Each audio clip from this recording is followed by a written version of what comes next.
Yan yung ilalagay natin. Ito yung lalagay natin dito. Then paste natin guys. Yan, ganyan dapat. Ito yung magiging IP natin. So sa username and password na naman sir, yung username at password natin sa Winbox yung ilalagay natin. So ang username ko dito guys is admin, then ang password ko is 1. So yun yung ilalagay ko dito guys. So admin, then ang password ko is 1. Ayan. So save na natin. Try natin i-connect guys kung gumagana ba talaga. So hello guys, what's up at welcome back sa ating YouTube channel. So for today's video guys is may pag-uusapan na naman tayo or panibagong video patungkol sa ating mga Microtech hotspot or sa Huanpai guys. So dito guys maraming nagpi-PM sa akin patungkol sa remote access. So dito sila nagpi-PM guys, nagtatanong sila kung ano ba daw yung magandang remote access. So dito is i-share ko sa inyo guys yung ginagamit ko as of now, which is ito yung Huanpai monitoring na site ni Sir Rio Cadelenia. Ewan ko kung tama yung bigkas ko sa pangalan niya. Shoutout po sa iyo sir. So napakalupit ng inyong remote access na ginawa. Then supported po ito sa ating Microtech or Winbox para ma-remote nyo yung Winbox nyo. Supported din ito sa ating Mecmon, so yung nag-hotspot dyan. At syempre supported din ito sa ating Huanpai. So since na pinangalan talaga yung site sa Huanpai monitoring, so napaka-astig nito guys. At ito guys is matagal na rin akong naka-access dito, pero hindi ko pa ginawa ng video kasi nga tinatry ko pa, pero as of now guys is napakalupit pa rin talaga at napakadaling kontakin si Sir Rio. Isang chat mo lang guys is automatic magre-reply siya. So ililink ko lang sa or i-display natin yung Facebook account niya para kung may mga katanungan kayo guys is i-PM nyo lang siya about sa remote access. Yan. So kung mapapansin nyo dito guys is wala pang config kasi nga step by step tayo sa ating tutorial. Yung gagawin natin guys is hindi Huanpai kundi yung sa Mecmon. Kasi sa Mecmon guys maraming nagpi-PM sa akin patungkol sa Mecmon, kung paano ba daw sila makakapag-generate na kahit malayo sila sa area. So ito yung sinasagot ko guys, yung remote access. So dito i-share ko guys kung anong ginagamit kong remote access. So which is ito yung Huanpai monitoring. Yun nga yung kay Sir Rio. Kung mapapansin niyo guys is wala pang config yung ating Winbox. So dito guys ang gagamitin ko guys is yung ating Starlink script. So kung gusto niyo mag-avail, may video ko dito patungkol dito. So ang gagawin natin guys is yung ating Starlink hotspot, since na hotspot yung Mecmon guys. So ang gagawin ko dito guys is i-copy ko, then i-open ko lang yung ating Microtech. So naka-default no default configuration itong ating Microtech guys. Yan, kung mapapansin nyo wala siyang config. Yan, so ang gagawin lang natin guys is i-copy natin ito. Yan, so sa Starlink script po ito guys kakopy natin, punta tayo dito sa ating file, then i-paste natin yung ating ginawang backup. So ang gagawin lang natin dito, napakadali lang guys, i-click lang natin itong SL hotspot backup, then i-restore lang natin. Then after that is magre-reboot yung ating Microtech. So pag reboot guys is automatic mako-config na yung ating Microtech. So yun lang yung gagawin nyo dito sa ating script. So maraming tutorial ito guys. Yan, ito yung tutorial patungkol sa kung gusto nyong or gusto nyo mag-config ng kumbaga sa inyo kung magpa-practice kayo. So gamit yung hex guys, ito yung tutorial niya guys. Yan. So maganda ito guys kasi may screenshot. So masusundan nyo guys. Then sa pag-apply ng Starling script guys, meron tayong video. So how to apply script. Yan. Then sa OnePy na naman guys is ito. At yung for tinatawag nilang anti-lag or bandwidth management, meron tayo niyan kasama na dito. Then yung adult site, stowing, black torrent, ito yung ISP detecting, anti-hack, DDoS, yung Starlink, main ISP blocking natin. So lahat nito guys is makukuha nyo, lahat ng ito makukuha nyo guys kung mag-a-avail kayo. Yan. So dito guys is kung mapapansin nyo, okay na ata yung ating Microtech. Kung mapapansin nyo, may internet na tayo, di ba? So ang gagawin natin dito is, ang IP kasi nito is 192.168.88.1. So yan. Then pag in-apply nyo yung ating script guys, dapat ito yung ita-type nyo. So dapat is yung port 1 is yan yung ISP, then port 2 is yung port 5 is dyan yung ilalagay yung LAN. So yan. So pag na-apply nyo na guys dito sa admin natin, so ang password nito is 1. Yan. So ito na siya guys, di ba? Yan, ito na. So ibig sabihin nito guys is na config na yung ating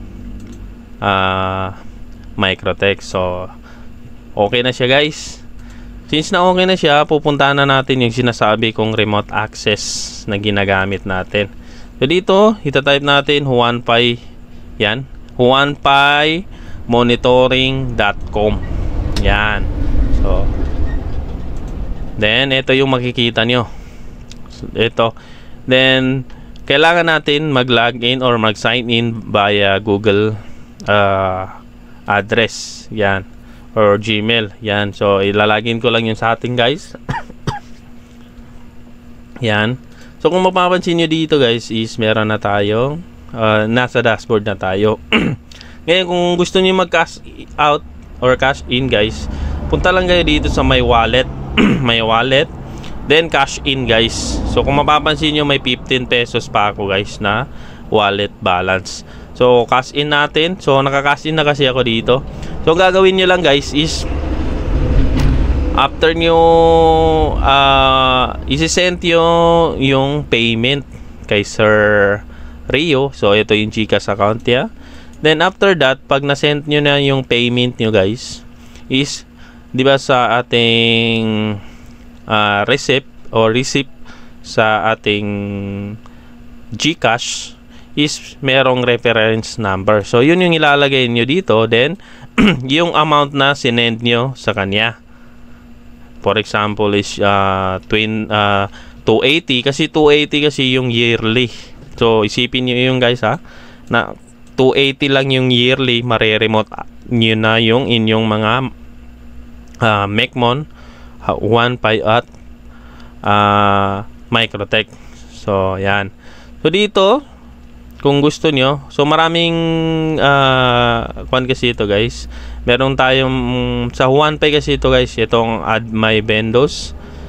So dito sa portal market guys, pwede nyo ibenta yung mga customized na portal nyo guys patungkol sa OnePy. Yan, pwede guys. Pwede rin yung mga Mecmon. Yan, pwede nyong ibenta dito sa portal market nya. So ito yung points system. Yung point system na naman sir, mga sir, is ito yung portal na may points. So kung gusto nyong mag-add ng points, meron dito. So ito guys is itatakal na lang natin to sa next video natin kasi ang gagawin natin is para lang sa Mecmon. So meron din sa Telegram, yung Telegram guys para sa OnePy din yan. So yun nga, itatakal natin yan sa next video natin pag OnePy na yung gagawin natin dito. Magre-remote na tayo ng OnePy. So focus muna tayo sa Mecmon.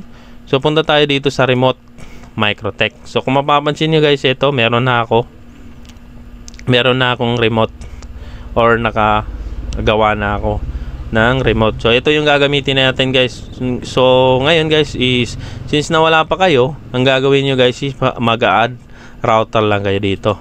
Ayan, kapag add router nyo guys, pangalanan nyo yung router name. Then for 1 month guys is 25 pesos yung points na gagamitin nyo, di ba? 25 for 1 month, napakasulit guys. Then dito sa yearly or 1 year is nasa 280 lang yung gagamitin or yung babayaran nyo.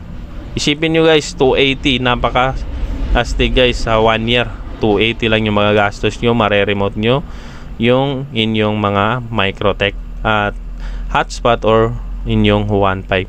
Then dito sa 2 years is nasa 530. Yan, sulit na sulit guys yung remote access na to. So shoutout talaga sa iyo Sir Rio, napaka-astig ng inyong monitoring or yung remote access. So ngayon guys, since na meron na ako, so ang gagawin natin dito guys is pwede natin i-install yung VPN or pwede natin i-click muna itong remote. Yan, pag kinlik nyo yan guys, may makikita kayong pang Wi-Fi. So yan, di ba? May script marketing, voucher, pero hindi tayo magpo-focus dyan guys. Meron Winbox. So Winbox is ito yung gagamitin. Yung sa web naman guys, yung web na sinasabi yan yung wala kang gagamiting Winbox. Yan. So pag pag Wi-Fi manager or Mecmon yung gagamitin natin, dito tayo sa API. Yan. So kung mapapansin nyo dito, yan,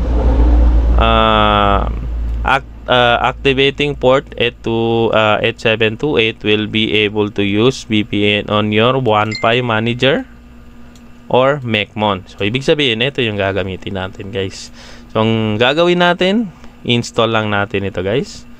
Install, click natin yung install, then i-copy natin yung script na to.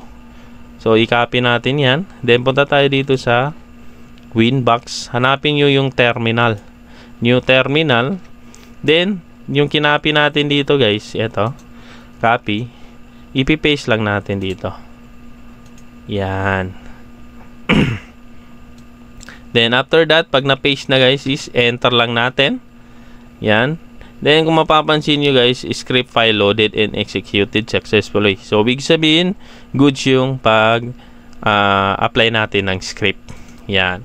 So makikita nyo yan dito guys sa interface. So meron nakasulat dito na remote Winbox connection. Yan. So kung mapapansin nyo guys, meron ganito. So yan yung gagamitin natin sa Mecmon, etong address na to. Yan. So since na nagamit na natin yung or na-apply na natin yung script, so maglalagin muna ako sa ating Mecmon guys. Saan na yung ating Mecmon? Ito. Yan. So itatry natin pasukan yung ating Mecmon guys. So parang hindi gumagana. Mecmon. Yan. So yan, naka-turn on na siya. Then i-click lang natin itong localhost 8080. So yan, ito yung lalabas guys. So dito guys, ang username nito is Mecmon. Then ang password is 1234. Yan, login tayo. Yan. So dito mag-add tayo ng routes or router. So add tayo ng router. Yan, dito sa season name guys is test lang muna. Yan, yan yung ilalagay natin, test. Then dito is ito sa Microtech IP sir. Yan yung ilalagay natin. Ito yung lalagay natin dito. Then paste natin guys. Yan, ganyan dapat. Ito yung magiging IP natin. So sa username and password na naman sir, yung username at password natin sa Winbox yung ilalagay natin. So ang username ko dito guys is admin, then ang password ko is 1. So yun yung ilalagay ko dito guys. So admin, then ang password ko is 1. Yan. Then dito sa hotspot name, test lang muna guys.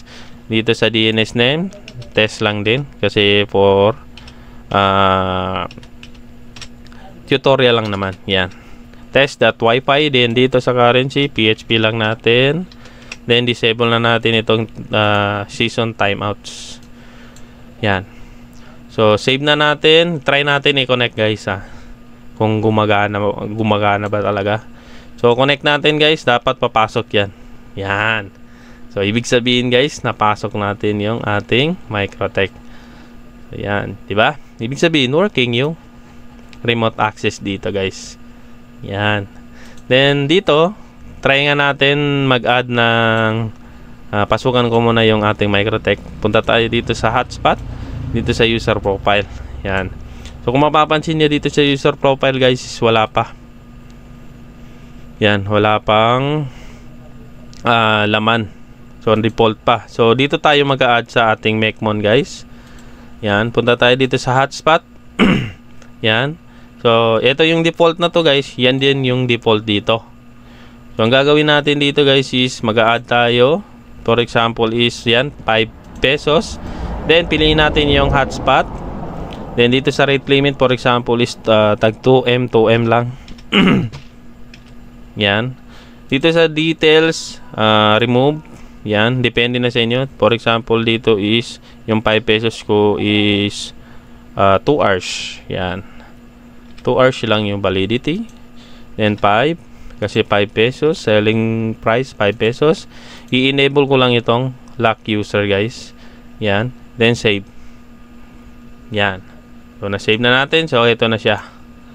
Yan. So dapat yung 5 pesos na yan guys mag-a-appear dito. So yan, 'di ba? Nag-appear siya dito.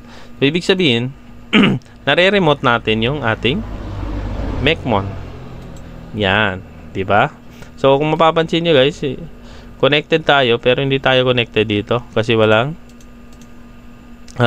SSID or walang AP yung ating Microtech, 'di ba?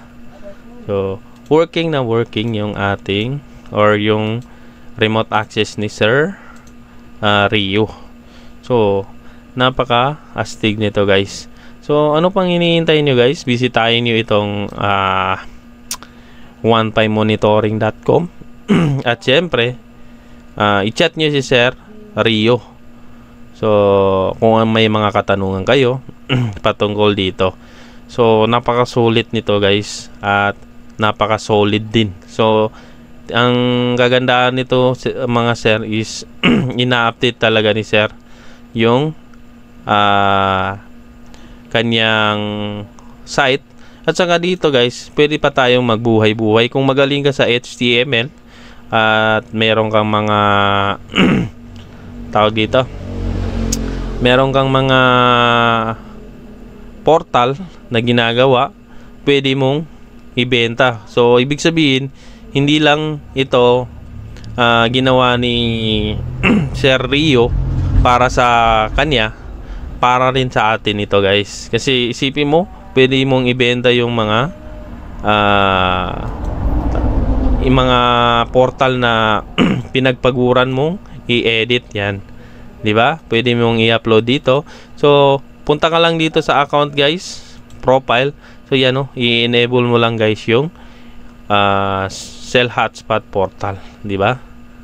Yan. So pwede ka nang magbenta ng mga portal dito.